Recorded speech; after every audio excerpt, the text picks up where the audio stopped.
The secrets about NASA's new LightSpeed engine. Imagine traveling at the speed of light.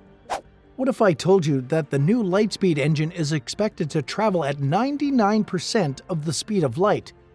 With this speed, you would be anywhere in the world in a split second. Simply put, this would be a science fantasy turned reality.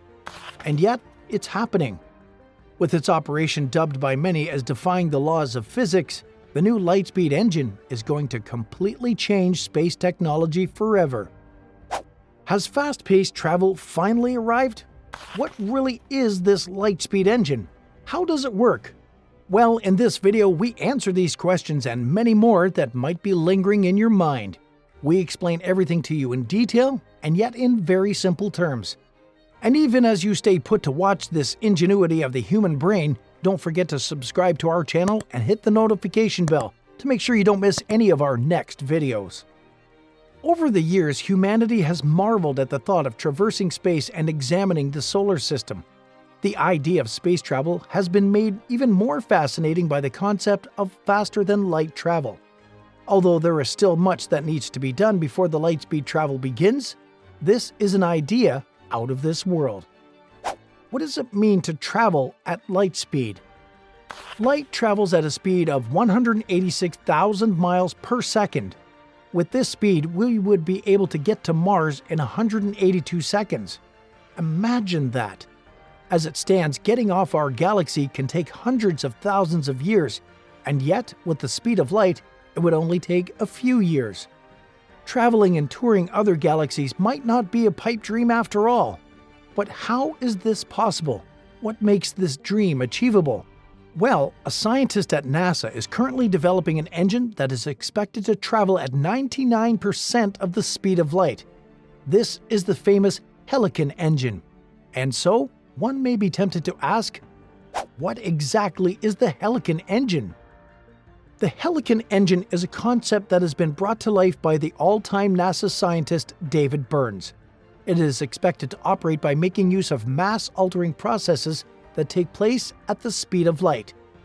How does it work? David Burns describes this by using a very simple analogy, and the analogy is this. He describes the engine as a box with a weight inside, threaded on a line, with a spring at each end bouncing the weight to and from. The result of this would be to wiggle the entire box, with the weight remaining still. And while the box would remain in the same position wiggling, if the mass of the weight were to increase in only one direction, it would create a bigger push in that direction, thus a thrust. What is the estimated size of the Helix engine? To work efficiently, the Helix is expected to be very big in size, with over 200 meters in length and 12 meters in width. In fact, it is estimated to be extremely robust to an extent that it's expected to use 165 megawatts of electricity at the very minimum for a single newton of thrust created. With its design, the Helix functions best in space where there's very little friction. What about the EM drive, you may ask?